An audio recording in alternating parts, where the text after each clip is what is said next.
Assalamualaikum warahmatullahi wabarakatuh. Waalaikumsalam warahmatullahi wabarakatuh. Bismillahirrahmanirrahim. Alhamdulillahilladzi hadana li hada wa ma kunna linahtadiya laula an hadana Allah. Asyhadu an la ilaha illallah wahdahu la syarika lah wa asyhadu anna Muhammadan abduhu wa rasuluh. Allahumma salli wa sallim ala sayyidina wa maulana Muhammad wa ala alihi wa sahbihi ajma'in. Amma ba'du. Allah Ta'ala bil Qur'anil Karim, a'udzu billahi minasy syaithanir rajim.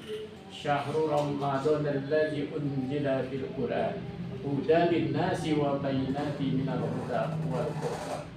Wa qala an-nabiy sallallahu alaihi wasallam, taraktu bikum amrayn lan tajidu abadan ma in tamasyaktum bihi. Sadaqallahul azim wa sadaqa rasuluhun nabiyul habibul karim wa nahnu ala zalika minasyahidin wa syakirin walhamdulillahi rabbil alamin.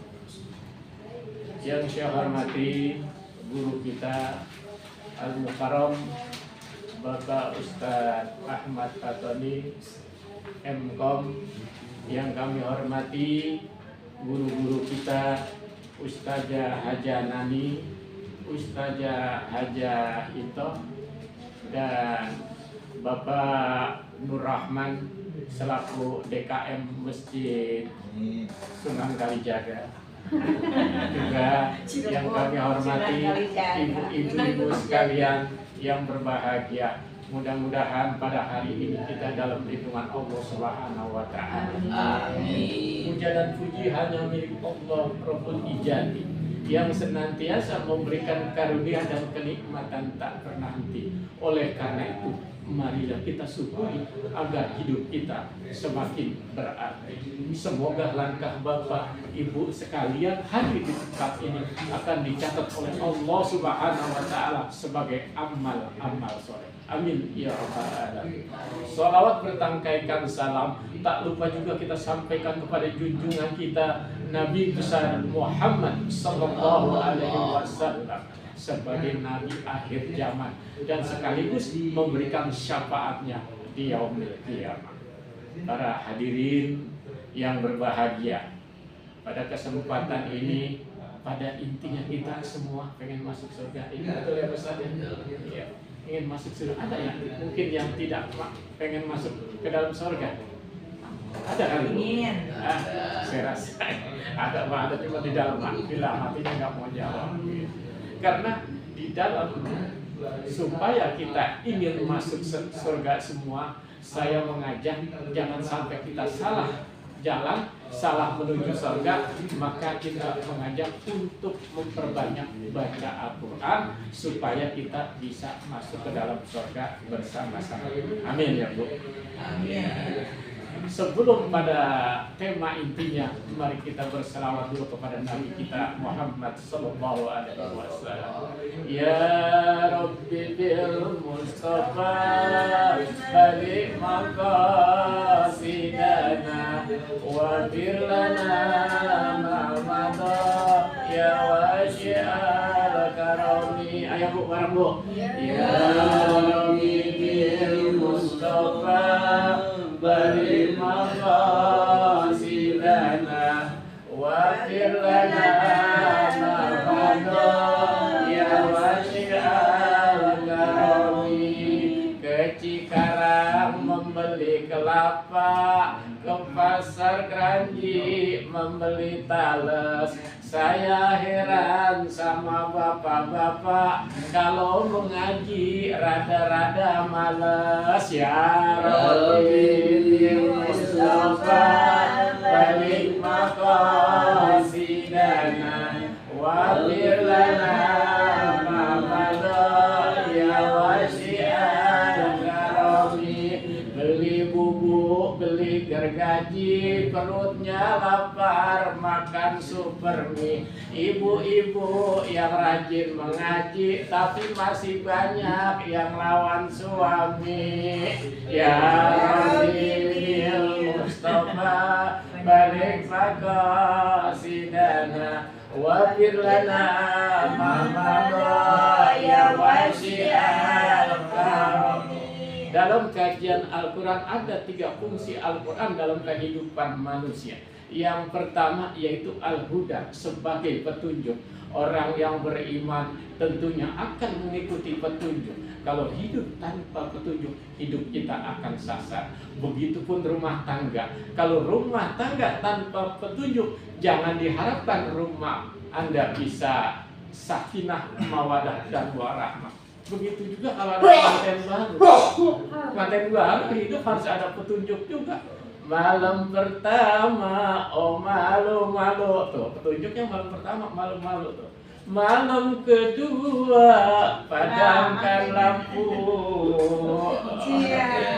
Malam ketiga, apa tuh kira-kira? Menggoreng tahu. Ya kan terus urusan udah selesai, tinggal goreng tahu. Bukan ayam. Iya, bukan ayam ya.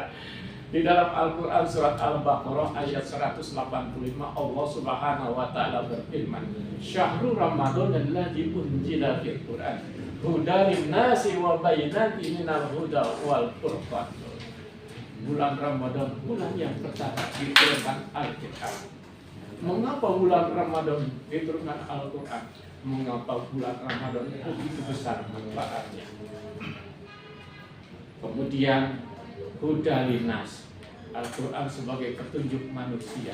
Kenapa enggak dikatakan petunjuk buat orang Islam? Kenapa enggak dikatakan petunjuk buat ibu-ibu atau bapak-bapak? Ini buat manusia. Artinya Al-Quran itu untuk semua umat yang ada di dunia, yaitu umat manusia. Tidak milih orang Kristen, tidak milih orang Buddha, orang Islam, semua harus mengikuti petunjuk Al-Quran. Makanya Al-Quran dikatakan rahmatan lil alamin. Kemudian syahrul Ramadan allazi unzila fihi hudan lin-nasi wa bayyinatin minal huda wal furqan, dan penjelasan mengenai petunjuk itu dan pembeda antara yang hak dan yang batil. Di situ bisa dijelaskan. Makanya mulai sekarang kalau ada ibu-ibu, bapak-bapak yang belum pernah nyolek-nyolek Al-Quran, Al-Qurannya banyak tapi tidak pernah dibaca, mulai sekarang coba dikebet-kebet dibaca-baca. Fungsi Al-Quran yang kedua yaitu sebagai asyifa atau obat. Orang yang beriman sangat meyakini bahwa Al-Quran tidak hanya sekedar bacaan, Al-Quran tidak hanya sekedar sarana ibadah, akan tetapi Al-Quran berfungsi sebagai obat dan rahmat bagi orang-orang yang beriman. Disitulah letak Al-Quran. Bahkan Al-Quran bisa memberikan apa tujuan kita. Misalnya kita nggak punya ini, kita jomblo selama-lamanya, pengen demen orang, tapi nggak bisa berusaha, gimana caranya? Ada Al-Quran baca, tanya kalau nggak bisa. Ya kalau yang saya tahu, pernah saya dulu dikasih tahu baca itu surat Yusuf ayat 4 yang bacaannya A'udzubillahi minasyaitonirrajim, Bismillahirrahmanirrahim. Izqala Yusuf ila abihi ya abati inni ra'aitu hadza asharaka ka'aba wa samsa wal qamara ra'aituhum li. Nah di situ kita tunjuk li, ya, kita sebut namanya. Itu pun pengalamannya Pak ini. Ya itu. Tapi kalau tidak ada guru, tidak bertanya, jangan coba-coba baca itu. Bahkan bukannya dia yang demen kita, malah kita yang demen dia. Akhirnya kita yang babak belur, ngikutin orang gak demen diikutin. Tuh Al-Quran begitu fungsinya. Dan juga kalau kita jarang orang-orang yang sering baca Al-Quran, yang stres, yang gila jarang. Yang gila itu orang yang nggak pernah baca Al-Quran. Coba. Nah, iya coba. Ibu lihat orang gila di jalanan, mana ada baca Al-Quran. Tapi orang yang sehat, yang waras baca Al-Quran di dalam rumah tuh lagi baca aja. Tuh, Al-Quran di situ keistimewaan. Yang ketiga, yaitu sebagai asy-syafaat, penolong. Itu asy-syafaat. Dalam hadis Rasulullah SAW bersabda, Iqra'ul Quran fa innahu ya'li yaumal qiyamah syafi'al li ashabi. Bahkan Al-Quran di dalam sebuah kitab diterangkan, ketika kita sedang kesusahan, Al-Quran akan datang menolong. Ketika kita sedang kepanasan, Al-Quran akan datang sebagai peneduh. Dan tatkala kita sedang tadi Al-Quran akan datang sebagai penghangat. Begitu juga pada hari kiamat ketika kita sedang kesepian, Al-Quran akan menjelma sebagai sahabat atau teman setia.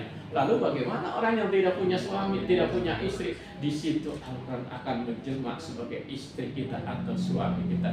Lalu bagaimana kalau suaminya nggak pernah sholat, nggak pernah apa? Apakah itu jadi istri suami kita datang? Itu udah cara Allah yang menentukan. Nah, begitulah yang dapat saya sampaikan. Tapi mudah-mudahan pulangnya dari sini agar kita ingat ada 3 fungsi Al-Quran dalam kehidupan manusia, yaitu yang pertama Al-Huda, yang kedua As-Sifah, dan yang ketiga As-Syafa'at. Gimana Bu, ingat gak Bu? Yang pertama Al-Huda sebagai petunjuk, yang kedua As-Sifah sebagai obat, yang keempat adalah sebagai syafaat. Saya pinter, ibu pulang-pulang pinter. Pulang-pulang ya. Wow, mudah-mudahan pertemuan ini Allah akan angkat derajat kita. Allah akan angkat semua penyakit-penyakit yang ada di diri kita. Engkau berikan kelancaran dan Engkau kabulkan segala cita-cita kita sekalian. Dan itulah yang dapat saya sampaikan. Mudah-mudahan kita selalu bermanfaat bagi orang banyak. Amin ya rabbal alamin. Terima kasih atas segala perhatiannya. Mohon maaf atas segala kekurangannya. Wallahul muwaffiq ila aqwamit thoriq. Wassalamualaikum warahmatullahi wabarakatuh.